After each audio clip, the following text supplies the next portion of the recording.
Hey everyone, and welcome back to the channel. Today, we're talking about something we see all over social media: relationship goals.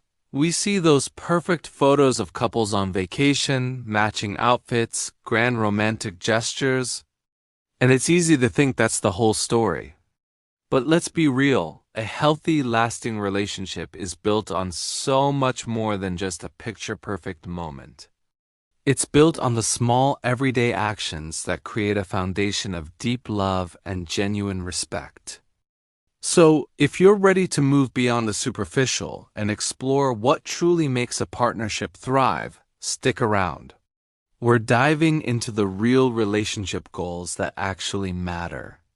First up, and this one is huge, is celebrating each other's wins, both big and small. Think about it. When your partner gets a promotion, of course you're going to celebrate. But what about when they finally finish that book they've been reading for months? Or cook a new recipe that turns out amazing? Or even just have a really good day after a tough week? These are the moments that matter. Being your partner's number one cheerleader means you're invested in their personal journey, not just the shared one. It shows that their happiness and accomplishments, no matter the scale, bring you genuine joy.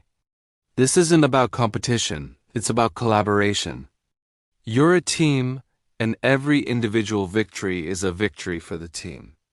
This creates a powerful cycle of positive reinforcement and makes both of you feel seen, valued, and supported unconditionally. Next, let's talk about mastering the art of the apology. This sounds simple, but it's one of the hardest things to do right. A real apology isn't just saying, "I'm sorry," to end a fight. It's about genuine remorse and a commitment to do better. A powerful apology has a few key ingredients. First, you have to specifically acknowledge what you did wrong. Instead of a vague, "I'm sorry for whatever I did," try, "I'm sorry I was distracted on my phone when you were trying to tell me about your day. I know that made you feel ignored." See the difference? It shows you were listening and you understand the impact of your actions. Second, you take responsibility without making excuses. "No, but it's not, I'm sorry, but I was stressed. I was stressed and I handled it poorly by snapping at you. That's on me." Finally, a true apology includes a plan for the future, a way to show you're committed to not repeating the mistake. Learning to apologize with empathy and sincerity builds incredible trust and shows your partner that you respect their feelings more than your own pride. Now for a goal that keeps the spark alive, keeping things fresh and breaking the routine. Life gets busy. We fall into comfortable patterns of work, chores, dinner, TV, sleep, repeat. And while routine can be comforting, it can also lead to stagnation. Actively seeking out new experiences together is like a shot of adrenaline for your relationship. This doesn't have to mean booking an expensive trip around the world, although that's great too. It can be as simple as trying a new restaurant in a different neighborhood, taking a cooking class together, going for a hike on a trail you've never explored, or even just having a picnic in your living room on a Tuesday night. The point is to create new memories. These shared adventures, big or small, give you new things to talk about, new inside jokes, and remind you of the fun, adventurous side of each other. It shows you both willing to put in the effort to keep the relationship dynamic and exciting. This leads us to another critical goal: becoming fluent in each other's love language. If you haven't heard of the 5 love languages, they are words of affirmation, acts of service, receiving gifts, quality time, and physical touch. Most of us have a primary way we prefer to give and receive love. The problem is, we often show love in the way we want to receive it, not necessarily how our partner does. For example, your love language might be acts of service, so you show your love by doing the laundry or making dinner. But if your partner's love language is quality time, they might not feel fully loved until you put your phone away and give them your undivided attention. The real goal isn't just knowing your partner's love language, but actively speaking it, even if it doesn't come naturally to you.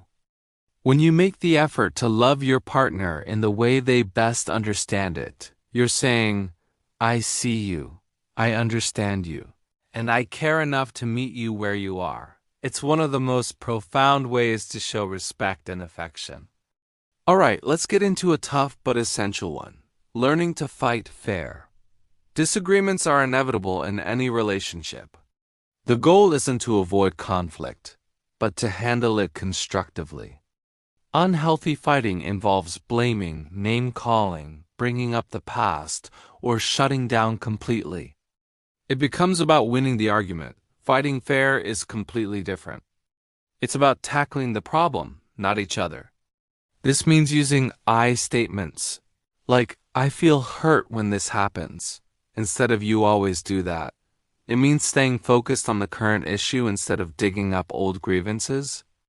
It means taking breaks if things get too heated, agreeing to cool down and come back to the conversation later. And most importantly, it means listening. Really listening to understand your partner's perspective, even if you don't agree with it. When you can navigate disagreements with respect, you build resilience in your relationship. You prove to each other that your connection is strong enough to withstand challenges, and that you're committed to finding solutions together. Another beautiful goal is to respect each other's space and individuality. When you fall in love, it's easy to want to merge into one person. But two whole, independent people make for a much stronger partnership than two halves. A truly inspiring relationship is one where both partners encourage each other to have their own hobbies, friendships, and interests.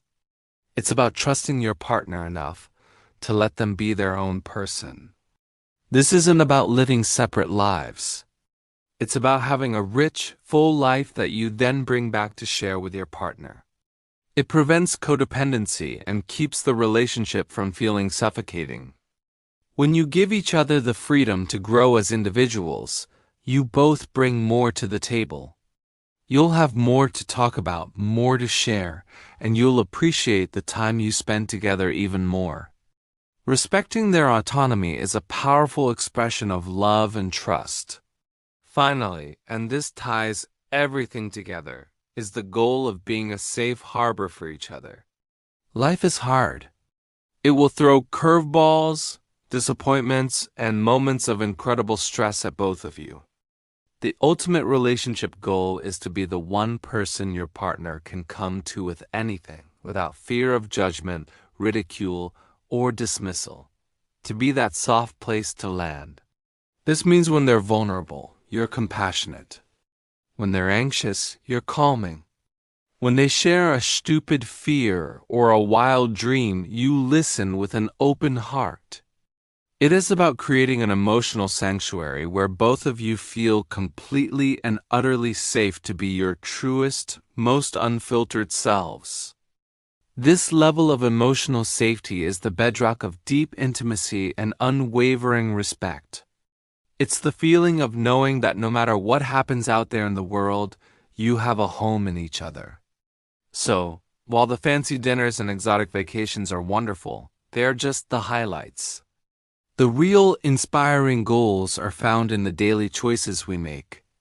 To be a cheerleader, to apologize sincerely, to seek adventure, to speak their language, to fight with respect, to honor their individuality, and to be their safe harbor.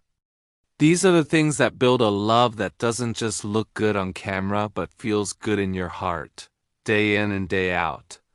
Thank you so much for spending this time with me today. I hope this gave you some things to think about in your own relationships. What's a relationship goal that's important to you? Let me know in the comments below. I'd love to hear from you. And if you found this video helpful, please give it a thumbs up and consider subscribing for more content on living a more meaningful life. Until next time, take care.